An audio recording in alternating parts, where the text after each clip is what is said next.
Earning money online can be a little bit challenging if you are not tech savvy. You're gonna need a lot of different tools and apps for selling your products, for contacting customers, for scheduling calls, organizing tasks, and so on. And right now there's a lot of apps that we can use. So I want to walk you through the tech stack that I'm currently using for my business, so you don't have to spend the time that I spent researching all of them. And if you're new here, for a little bit of background, for the past year I've been running an online course called the Notion Academy, where I teach productivity systems built in Notion. I've been also creating productivity videos in the YouTube channel and coaching small businesses to help their businesses grow by using systems. So let's get right into it. So I'm gonna be separating the apps in different categories. The first one is going to be meetings and communication. Well, at the start of my journey, I tried to meet with as many people online as possible so I can get the gist of how I could be of help. And the first thing that I needed for this was a scheduling tool to eliminate all this back and forth around when are you available, I'm not available at this time, I'm available at this other time, so to avoid all of this. So for this, what I need is just a simple scheduling tool, just so I can have a link to share it with the people that want to book a call with me, so they can see my availability and just book a call. And from all the tools that I've tried, Calendly has been perfect for me because it's just as simple. And something that is also good to know is that if the other person scheduling the call with you also have Calendly, it'll be much easier for him to schedule calls with you because he will be able to see as well his calendar next to yours. So he will not have to switch to his calendar app to see when he is available. And since Calendly is one of the most used scheduling tools, the chances that your prospect will also be using Calendly is greater. And also Calendly has an integration with Zoom. So every time someone schedules a call with you, a Zoom event is going to be created. And this brings me to the second app of this tech stack, which is Zoom. Well, for video calls, honestly, I have just tried Google Meet and Zoom, but I think there is a reason why Zoom is the most widely used. It is super reliable and easy to use. Most people already have it, and it's also got a ton of features such as low light mode in case that you are not in a well-lit environment, storing your call recordings in the cloud, and being able to see the participant's face whenever you are screen recording, which you cannot do in Google Meet since it's browser-based. And something that I love, that whenever my connection decides to take a break and I lose the video feed of the other participant, as soon as I get back online, Zoom plays the part that you have missed in double speed, so you will be able to catch up to where the other participant is at the current moment. And honestly, I haven't seen any app doing this. So it is a free tool if you just want to talk one-on-one, and if you want to host group video calls, there is a 40-minute limit in the free account, but I think it is so much worth it. Next, I needed a tool to host the community that is included within my online course. I wanted a very easy way to let the students contact me and to foster also the connections between students. So here the real options were Discord, Circle, or Slack. And in the end, I decided to use Slack. And the reason behind it is that I found out that most of my students were already using Slack for work. So I didn't want to force them to download any other application. So I decided what was easier for my students. So in your case, try to find which apps are your future customers going to be already using, and just use that. Don't make it more difficult to them. Okay, so these are the three only tools that I'm using for my communications. So now let's go to sales. In this category, I'm going to walk you through the tools that I use for selling my online courses, my digital products, and for creating landing pages to showcase them all. For hosting online courses, I had two basic requirements. One, I wanted to be able to see my students' progress, so I can spot whether the course is being effective or not, or if some lessons are not really being watched because they are not interesting, so I can get that feedback and make the course better over time. And the second one, that is easy to use for the students. That was it. And back in the day as a student, I remember that some of the courses that I took were already hosted in Teachable, and I found that platform to be the most intuitive as a user. So then I found out that I can have all these analytics that I needed within Teachable, and that's why I chose it. Plus, there is a lot of students already enrolled in Teachable courses because I think most of the courses are nowadays stored in Teachable. So we are making it even easier for them to sign up because they already have an account. This by all means don't mean that Teachable is the best platform for storing courses. Now there is a ton of options, but this is just the tool that I've been using. And honestly, if it's not broken, there is no need to fix it. So I'm happy so far and I'm gonna keep using it. Also, in order to sell a course, we will need to have a landing page. It is true that Teachable offers a landing page builder, but I found that is so ugly and not very functional. So I decided to host my own landing page outside of Teachable. And Right now there is a ton of website builders, but for my course, I just needed a one-page landing page. So I found a very, very easy to use tool that is called Card with 2 R's that I think is the best option to build very easy landing pages because they already have a ton of templates and all the blocks that you will need to create your landing page. But I will just recommend this for very simple landing pages. If you need to set up a blog or something more complex, Card is not the option. The other pro of using Card is that it's very, very cheap. If you want to use your custom domain, which I encourage you to do because it looks more professional, the annual plan is $19 per year, so it's so worth it. And finally, as you already know, I also sell Notion templates. And when I found Gumroad, it was love at first sight. It is the easiest platform that I have encountered to sell digital products. If you already have the description and the images of your product ready, in less than 2 minutes or even less than 1 minute, you can get a page up and running and ready to accept payments. Another pro of Gumroad is that there is a lot of people already buying in Gumroad. So again, they will already have their account created and their payment information already into the app. So they will be able to buy just with one click. And by the way, it is free to use. Gumroad will only take a percentage of the sales that you make, and that percentage is going to depend on the amount of revenue that you are generating. But the more you sell, the less they are gonna take. So now let's go to the content creation side. For creating the YouTube video that you are now watching, I am using Notion. So if you have seen the video that I created comparing Notion to Roam, you already know what I use Notion for.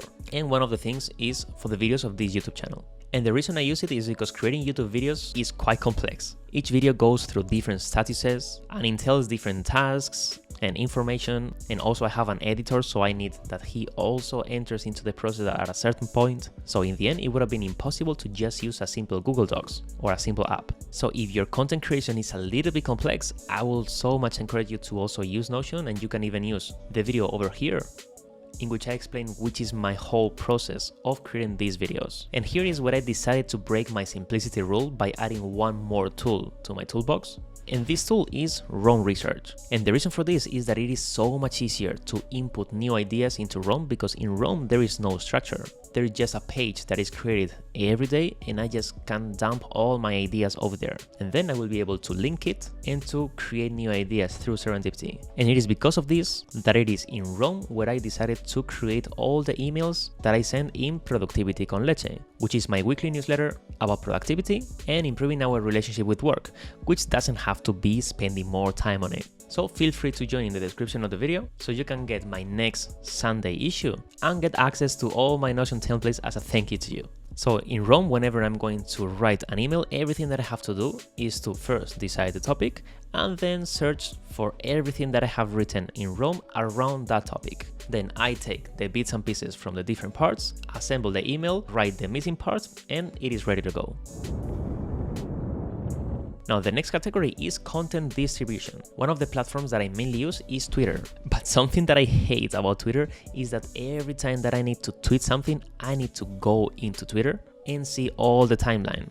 And this unfocuses me a lot. So to avoid this, I'm paying for Hype Fury, which I see as the Twitter content creation hub. So the only reason to go there is just to create content for Twitter, and I cannot consume anything from the social network. In Hype Fury, I can just set the times of the day in which my followers are gonna be more active, which Hype Fury recommends, and then the only thing that I need to do is to write tweets and add them to the queue. And Hype Fury will post them according to those times automatically. And also they have a new update in which you can just select the categories that you are interested in, and Hype Fury will show you the best performing tweets in those categories so you can get new inspiration to write your tweets. To be honest, it is a little bit expensive of a tool, but if you're serious about using Twitter for growing your business, I think it's an amazing investment. Next, I needed a tool for my email marketing, because email, it is still an awesome way to connect with your audience, and it's the only way in which you actually own your audience, even if this sounds a little bit bad.